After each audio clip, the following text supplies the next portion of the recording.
Bonjour à tous et à toutes, c'est Gilles Mansillon, j'espère que vous passez une bonne journée. Ici c'est très chaud, grosse chaleur ici. Je voulais vous remercier avant tout pour vos dons et donations. Je n'ai pas encore pu les transférer sur mon compte pour les utiliser, mais j'apprécie vraiment. Parce que bon, la situation, je sens toute cette énorme abondance qui arrive et dans l'attente, ça m'a fait découvrir un monde que je ne connaissais pas. Mais enfin, le fait de dormir la nuit dehors quand on n'est pas équipé, c'est froid. Et donc bon, on va voir de toute manière comment les choses vont se passer. Mais bon, je sens que cette abondance arrive, donc je suis patient. Je voulais discuter brièvement des anges, de nature angélique, parce que ce que l'on recherche, c'est retrouver notre nature angélique, retourner à cette légèreté. Et donc, on a tous un ange gardien qui est tout le temps avec nous. Cet ange gardien représente la plus haute probabilité, possibilité, même au niveau pas sentimental, mais au niveau harmonique masculin-féminin. Et donc, appelez votre ange gardien, de toute manière il est là tout le temps, même si vous ne le connaissez pas par son nom. Généralement si on a un homme, il arrive sous une forme féminine. Si on a une femme, elle arrive sous une forme masculine, notre ange gardien.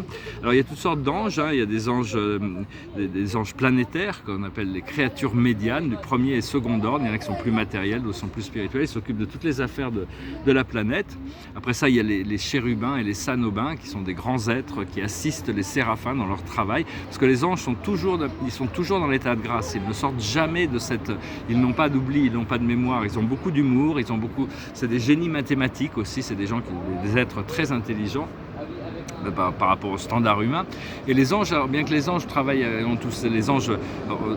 dans leur plan à eux, ils ont beaucoup plus de facilité à travailler entre eux que les humains entre eux. Alors après ça, il y a les séraphins, il y a toutes sortes d'ordres de séraphins. Les séraphins, c'est des grands anges déjà, c'est eux qui sont aussi une partie de leur fonction de travail, c'est le gardiennage des âmes humaines. Après ça, il y a les séconaphins, les tertiaphins, les omniaphins et les supernaphins, les anges du paradis, parce que ce sont les ministres du temps. Donc ils ministrent, tant qu'il n'y avait pas d'évolution dans l'univers, ils n'avaient aucune utilité d'existence. Ce sont des enfants de l'esprit infini. Et donc on veut reconnecter à la nature angélique, comme les archanges sont des anges en essence, mais ils dirigent des légions angéliques.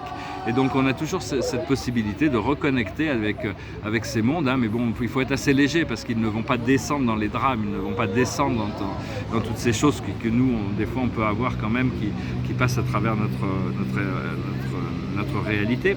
Alors je vais tirer 10 cartes avec le tarot des anges pour voir un petit peu ce qu'il en est aujourd'hui.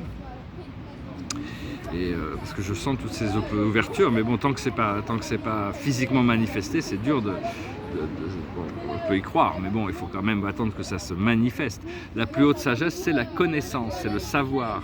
Alors ce savoir, c'est savoir que les choses arrivent, savoir les choses qui sont vraies pour nous, savoir toutes ces choses profondes du monde spirituel. Donc on continue à développer notre connaissance, on cherche à la transmuter en sagesse pour arriver à appliquer cette connaissance le mieux possible.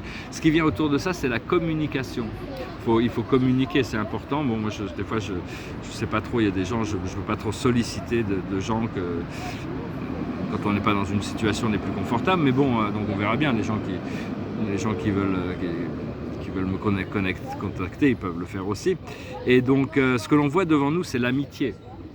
Il y a des liens forts d'amitié qui sont en train de se créer, des anciennes amitiés retrouvées, des nouveaux amis qui vont rentrer. C'est important d'avoir tous ces amis, ces contacts, ces connexions. Ici, j'en ai pas trop à Caen, mais bon, quand même un petit peu plus. Là, ça commence un peu à se connecter.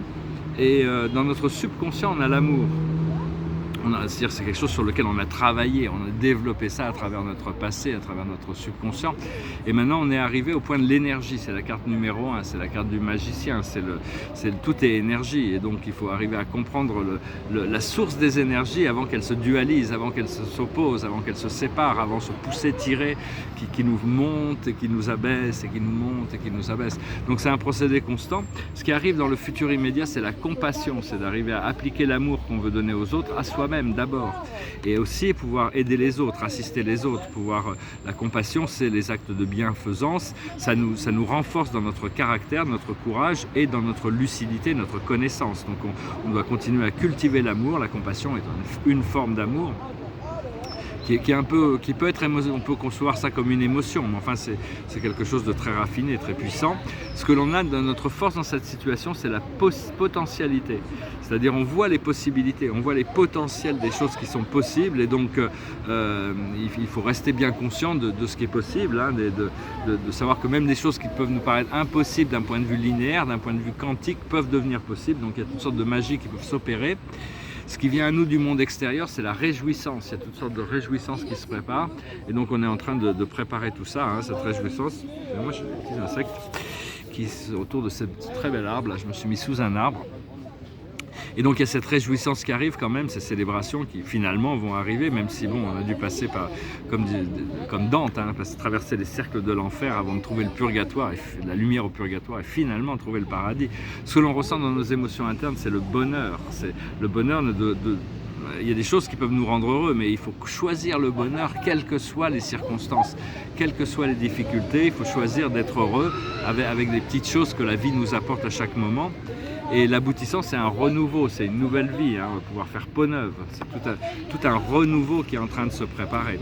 Donc voilà, j'espère que cela résonnera avec vous, hein, et cette semaine, là, j'ai toutes sortes de choses à faire, mais c'est assez délicat quand on est dans la situation où je suis, donc j'espère que ça va bien se passer.